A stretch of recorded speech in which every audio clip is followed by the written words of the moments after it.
Bonjour à toutes et à tous, nous sommes toujours en direct de la rencontre des entrepreneurs de France, les universités d'été du MEDEF, avec Aurore Berger, présidente du groupe Renaissance à l'Assemblée nationale.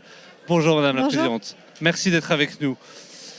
Depuis hier, la Première ministre, les membres du gouvernement, les personnes qui se succèdent sur les tables rondes évoquent beaucoup le sujet de la sobriété énergétique, forcément la lutte contre les règlements climatiques, on a vu ce qui s'est passé cet été, et l'inflation. Comment vous allez vous emparer de ces sujets dès la rentrée parlementaire ? Il y a plusieurs sujets sur la question de l'énergie, à la fois la question des prix, les prix payés à la fois par nos entreprises et par les Français. On a mis en place le bouclier tarifaire jusqu'à la fin de l'année, qui est un effort très très conséquent de la part de la France pour éviter d'avoir des augmentations de factures de 30 à 50% des tarifs de l'énergie et voir comment on peut continuer évidemment à protéger les Français. Et puis il y a la question des risques potentiels de pénurie du fait de la situation qu'on connaît, notamment la question du gaz russe. Alors la France est moins concernée, elle est mieux protégée sur le gaz évidemment, mais on a quand même cette question d'approvisionnement et donc cette nécessité à la fois sur un moyen long terme de planifier pour organiser notre sobriété énergétique, mais aussi sur un court terme de dire que si nous tous, Français, citoyens, consommateurs, chefs d'entreprise, on fait les efforts nécessaires pour réduire de 10% notre consommation, alors on échappe au risque de pénurie. Vous sentez les chefs d'entreprise prêts à faire cet effort ?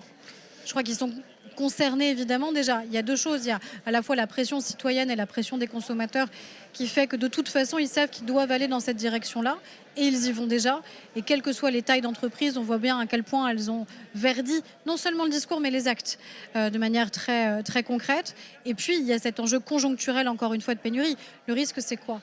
Le risque, ce serait que malheureusement, on ait en effet une nécessité parfois de coupure. Et là, c'est des conséquences qui peuvent être dramatiques pour nos entreprises et donc en cascade pour l'emploi. Donc ça veut dire encore une fois qu'il faut qu'on ait tous conscience de cette trajectoire vers laquelle on doit aller pour réduire de 10% notre consommation et pour faire en sorte justement qu'on n'ait pas à prendre ces mesures. Dans le cadre du projet de loi sur les énergies renouvelables qui sera très attendu, qui est déjà très attendu, les entrepreneurs surtout espèrent un choc de simplification. Simplifier les procédures, c'est parfois long, l'obtention de permis. Est-ce que c'est des choses que vous porterez ? Alors je me méfie toujours du mot simplification parce que souvent quand on promet la simplification, à la fin ça crée de la complexification. Ce qui est certain, c'est que si on veut avancer et accélérer en fait sur les énergies renouvelables, alors ça veut dire qu'il faut aussi accélérer sur les procédures qui permettent de mettre en œuvre et de déployer les énergies renouvelables dans les territoires. Et c'est là-dessus où on est alerté souvent par la lourdeur, les lourdeurs administratives qui peuvent exister, ici pour une implantation commerciale ou aussi pour des projets que peuvent avoir les collectivités territoriales. Donc l'objet même de ce projet de loi sur les énergies renouvelables, c'est bien cette accélération-là, et donc c'est revoir nos procédures. On a eu la loi ASAP, qui a porté Guillaume Kasbarian justement, notamment sur la question de l'accélération des procédures pour nos industries. Eh bien, il faut qu'on relève le même défi, notamment sur les ENR. Et il y a aussi ce fonds d'1,5 milliard pour les collectivités, ce fonds vert, dont on attend un peu les modalités. On sait qu'il sera dans le budget 2023. Vous pourriez nous en dire un peu plus ? Vous savez, aujourd'hui, il y a des fonds d'investissement qui existent au bénéfice des collectivités.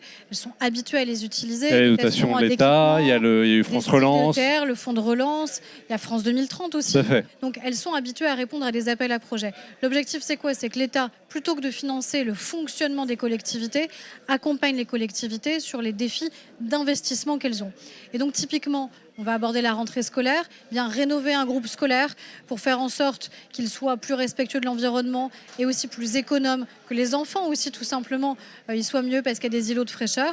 Et bien ça, c'est des investissements que l'État pourra faire en lieu et place ou en accompagnement des collectivités locales. Donc c'est 1,5 milliard pour nos communes et probablement aussi pour les départements notamment, pour permettre justement cette accélération. Et puis que celles qui ont le moins de moyens, parce que rénover un groupe scolaire quand vous êtes une commune de 2000 habitants, c'est un investissement qui est très conséquent, et bien il faut que l'État soit au rendez-vous. Et on arrive à mi-mandat en plus pour les communes, donc qui vont lancer un dernier cycle d'investissement.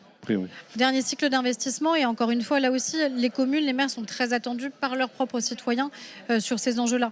Donc on l'a fait sur France Relance. France Relance, c'était quand même un tiers du budget qui était consacré justement aux enjeux de la transition énergétique et écologique. L'État le fait évidemment sur ses propres bâtis, mais il faut évidemment accompagner les collectivités locales pour le faire et être aussi beaucoup plus innovant sur les mobilités, innovant sur le bâti. Et je crois que là, on a l'opportunité de le faire avec des appels à projets simplifiés qui vont permettre vraiment aux collectivités, quelle que soit leur taille, de pouvoir y répondre. France Relance, on a réussi à le faire en un temps record. Donc il n'y a pas de raison que là, on n'y arrive pas. Merci Madame la Présidente. Merci à vous.